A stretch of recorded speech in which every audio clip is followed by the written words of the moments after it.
अस्सलाम वालेकुम नाजरीन, मैं हूं अब्दुर्रज़ाक खट्टी।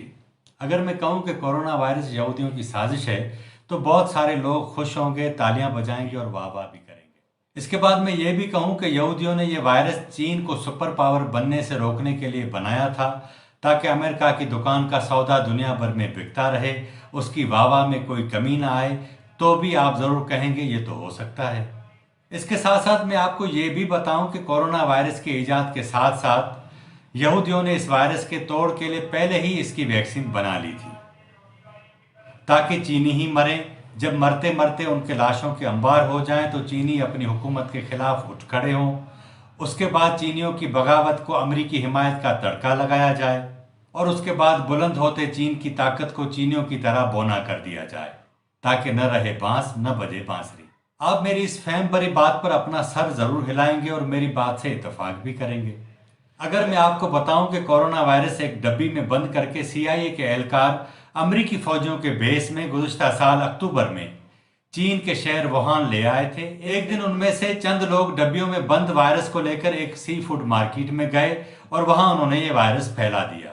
सीआईए के एहलकार भागे भागे सी फूड मार्केट से निकले और वुहान एयरपोर्ट पर पहुंचे। वहां से पहले तैयार खड़े खुसूसी तैयारे में सवार होकर रवाना हो गए। जहाज में अपनी नशस्तों पर बैठते ही उनके साथियों ने वायरस छोड़ने वालों को मुबारकबाद दी। तैयारे में मौजूद डॉक्टर्स ने उनका मुआयना किया और उसके बाद विस्की से भरे गिलासों के बजने की आवाज आई, चीयर्स। अगर मैं आपको बताऊं कि सीआईए एहलकारों की रवानगी के एक माह बाद अमरीकी खुफिया वालों ने अपनी हुकूमत को बताया कि चीन में वायरस ने अपना काम दिखाना शुरू कर दिया है, लिहाजा जागते रहना। लेकिन अमरीकी हुकूमत को खुद पर इतना एतमाद था कि उसे जागने की भी जरूरत नहीं थी, क्योंकि उनके चहीते भाई इसराइल ने वायरस से पहले वैक्सीन जो बना ली थी, इसलिए उसे परेशानी की तो बात ही नहीं थी। लिहाजा वो धड़ाधड़ चीनियों के मरने की खबर सुनने को बेकरार थे। एक माह बाद उनकी ये ख्वाहिश भी पूरी हो गई। जाहिर है कि आप मेरी इतनी बड़ी रिसर्च पर मुझे दाद देने में कंजूसी तो नहीं करेंगे। अगर मैं आपको ये भी बताऊं कि जब 2001 में अमेरिका में 9/11 हुआ था, तब भी हमारे अहले दानिश और अहले इल्म डॉक्टरों ने बताया था कि इस वाक़े में यहूदी मुलव्वस हैं। हमने हमेशा उनकी बात पर एतबार किया था, सो अब क्यों न करते। जो लोग 9/11 वाक़यात का जिम्मा लेने को तैयार थे, लेकिन नजरियाती हमदर्दी के बायस हमने उनकी बात को गलत करार दिया, क्योंकि हम समझते थे कि ये काम यहूदी ही कर सकता है, और उन्होंने करके दिखा दिया, ताकि अपने 3000 लोग मारकर उसके बाद दुनिया में लाखों मुसलमानों को कत्ल किया जा सके और उन पर कब्जा किया जा सके। ये अलग बात है कि अभी तक अमरीकियों और इसराइलियों ने अपनी हुकूमत से ये नहीं पूछा कि पाकिस्तानी जो कुछ कहते हैं आप उनकी तहकीकात क्यों नहीं करवाते। अगर मैं आपको ये भी बताऊं कि 9/11 के बाद या उससे दर्जनों साल पहले हम हर काम में यहूदी साजिश क्यों ढूंढते रहे, क्योंकि हम समझते हैं कि यहूदी ही हमारा अजली दुश्मन है। वो अजली दुश्मन इसलिए है कि हम उनसे तालीम, सेहत, science, medical science, engineering, information technology और दीगर शोबों में इतने आगे निकल गए हैं कि यहूदियों को ये खतरात लाक हो गए हैं कि अगर पाकिस्तानियों को न रोका तो ये साले हमें ले डुबो देंगे, क्योंकि दुनिया में हम उनके सबसे बड़े कॉम्पिटिटर ही हैं। इसलिए यहूदी हमारे खिलाफ साजिशें नहीं करेंगे तो क्या हमें अपनी शादियों में बुलाएंगे। अगर मैं आपको बताऊं कि पाकिस्तानी साइंस और साइंसदानों ने इतनी तरक्की की है कि थर के टीलों के पीछे गैस सिलेंडर रखकर उनमें पाइप लगाकर जेर जमीन कोयले से गैस के जखायर तक प्लांट तक ले आते हैं, तीली लगाकर आग लगाने का चमत्कार कर सकते हैं। यूनिवर्सिटी में भूतों पर सेमिनार कर सकते हैं। सिर्फ एटम बम ही नहीं बनाते, बल्कि साथ साथ वो सूफिया उलमाए कराम पर मज़ामीन भी लिखते हैं, पानी पर चलने वाली गाड़ी की तौसीक करते हैं, क्योंकि हम सबका पुख्ता ख्याल है कि साइंस मजहब से ही निकली है। अगर मैं आपको बताऊं कि हमने हमेशा अपनी समाजी, सियासी, माशी, अखलाकी और अकली बर्बादी के पीछे यहूदी साजिश को साबित करने के लिए कोई मौका हाथ से जाने नहीं दिया, और जाने भी क्यों दें, तो ये गलत बात न होगी, क्योंकि हमें बचपन से घर में हमारे वालिदैन ने, मस्जिद में इमाम साहब ने, स्कूल में उस्ताद ने और जलसों में लीडरों ने यही बताया है कि फलां यहूदियों का एजेंट है, फलां वाकया यहूदियों की साजिश है। भला ये सब लोग कैसे गलत हो सकते हैं। अगर मैं आपको ये बताऊं कि पाकिस्तान की तरक्की से यहूदी क्यों जलते हैं तो आप हैरान रह जाएंगे। हाल ही में मुल्क के बड़े होने के एक दावेदार अखबार ने अपने इदारती सफ़े पर एक मजमून छापा।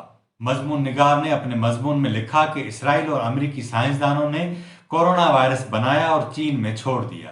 लेकिन चीन ने इस वायरस को पकड़ा और उसको डीकोड करके वापस अमेरिका भेज दिया।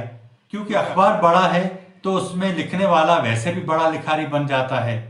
लेकिन लगता है कि अखबार के इदारती सफ़े के इंचार्ज साहब ने ये अहम बात काट दी, जिसमें बताया गया था कि डीकोड करने के लिए वायरस को कितने लोगों ने पकड़ा था। अगर मैं आपको बताऊं कि अमरीकियों, अतालवियों, स्पेनियों, फ्रांसीसियों और हम पर हुकूमत करने वाले अंग्रेजों को तो जनाब कोरोना वायरस ने घुटने टेकने पर मजबूर कर दिया है। दुनिया के बेहतरीन सेहत के निज़ामों के बावजूद वो अपने लोगों को मरने से नहीं बचा पा रहे। शायद इसका सबब यह था कि वो अपने डॉक्टरों की बात सुनते थे, इसीलिए हमने फैसला किया कि हम ऐसा नहीं करेंगे। हम क्योंकि दुनिया के निराले लोग हैं, इसलिए हमने इस आलमी वबा में भी दुरुस्त फैसला किया ताकि लोग इंगेज रहें। किसी ने कहा कि लॉकडाउन करो, दूसरे ने कहा कि लॉकडाउन करेंगे तो लोग भूख मर जाएंगे। डॉक्टरों ने कहा कि लॉकडाउन करो तो हुक्मरान ने कहा कि यौम तौबा मनाओ। अगर मैं आपको बताऊं कि मौलाना तारिक जमील की रिक्कत आमेज दुआओं से कोरोना खौफ से भाग जाएगा तो आपको जरूर एतबार करना चाहिए, क्योंकि माजी में भी दहशतगर्दी के खिलाफ दुआएं करा करा कर हमने दहशतगर्दी को खत्म किया था। अगर मैं आपको बताऊं कि हुकूमत मौलवी साहिबान से गुजारिश करती रहे कि आपका बख्त सलामत हो, इस साल खुद पर और नमाजियों पर रहम करें और घर में नमाज पढ़ें। वो न माने तो उनकी मिन्नत भी करें कि ठीक है अपनी मर्जी चलाएं, लेकिन एहतियाती तदाबीर जरूर अख्तियार करें। आपकी सुप्रीम कोर्ट भी इस्लामी नजरियाती काउंसिल होने के बावजूद इस्लामी मसाइल पर एक फर्द से मुशावरत को अहमियत दे तो ताकतवर कौन हुआ। अगर मैं आपको बताऊं कि 70 साल पहले इस मुल्क की दस्तूर साज असेंबली में करारदाद मकासद पर बहस के दौरान एक रुकन साहब ने कहा था कि ये इस्लामी रियासत है और इसको चलाने का अख्तियार भी उन लोगों को होना चाहिए जो इस्लाम को समझते हैं। उस दिन के बाद इस्लाम का मामला एक तरफ कर दिया गया था। अब अगर कोई ऐरा गहरा नत्थु खैरा इस्लाम पर बात करने की कोशिश करे तो उसके साथ भी यही सुलूक होता है कि एक पंचायत में बैठा सरपंच एक कॉलेज में पढ़ते हुए नौजवान को जिस तरह झड़क देता है और जलील करता है। पाकिस्तान को इस वक्त डॉक्टरों की नहीं, दाढ़े मार मार कर रोने वाले उलमाए दीन की जरूरत है, जो वजीर आजम के सामने बैठकर झोली उठा उठा कर रोएं और उन्हें दुनिया का पाकीज़ा तरीन हुक्मरान भी करार दें और ये बावर कराएं कि उनकी रिक्कत आमेज दुआ से वायरस जूते उठाकर भाग जाएगा। अगर मैं आपको बताऊं कि वजीर आजम इमरान खान कभी लॉकडाउन, कभी जुज़वी लॉकडाउन और अब स्मार्ट लॉकडाउन की बात करते हैं, तो इसमें उनका कोई कसूर नहीं, क्योंकि हम बहैसियत मजमूई ऐसे ही लोग हैं। हम में से आज भी अक्सरियत कोरोना वायरस के पीछे यहूदी साजिश को ढूंढती है, तो फिर हमें हमारे वजीर आजम को भी दोष नहीं देना चाहिए कि वो कोरोना वायरस के तदारुक के फैसलों के मामले में कंफ्यूज है। आज के प्रोग्राम में इतना ही। अगर आपको हमारा प्रोग्राम अच्छा लगा हो तो इस पर अपनी राय दें, इसे सब्सक्राइब करें, इसे लाइक भी करें और इसे अपने दोस्तों में भी शेयर करें ताकि आने वाले दिनों में हम इसको मज़ीद बेहतर कर सकें। मुझे इजाज़त दीजिए। अल्लाह हाफिज़।